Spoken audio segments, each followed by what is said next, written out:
right? Now, the interview would be typically resume based. Whatever you have written in resume, they want to understand you more. They want to understand your strengths, weaknesses, what kind of work you have done, what kind of journey you have.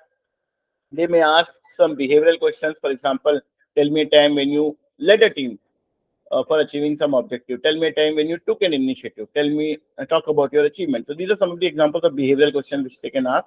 And the trick to answer this question is that you answer in a very structured format. The format is called STAR format framework, and this we will discuss during. You can see our video on interview preparation where this is being detailed. So, but basically, STAR format is situation, task, action, result is what you need to bring out in your behavioral questions.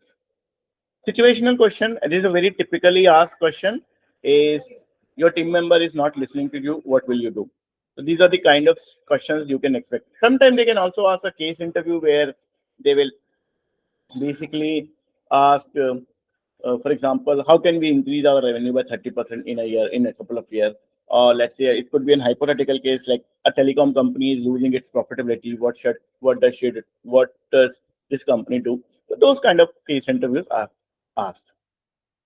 One of the other perspective or the question or discussion would happen or will help you prepare for these roles also, and it come on to interviews also, is our current affairs and how it is impacting the business and the knowledge of at least some knowledge of industry and company which you are getting interviewed for.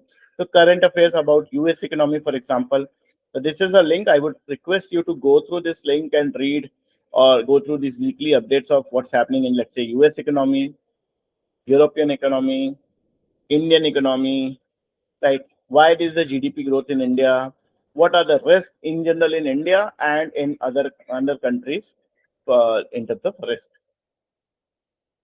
And you should be also aware of a lot of trends like environmental sustainability, digital transformation, generative AI, supply chain redesign, post COVID 19, make in India, China plus one strategy, IPO of startups in India, whatever are the current affairs, you should be a bit aware of, which will help you not just in your group discussion, in your interviews, and everything else.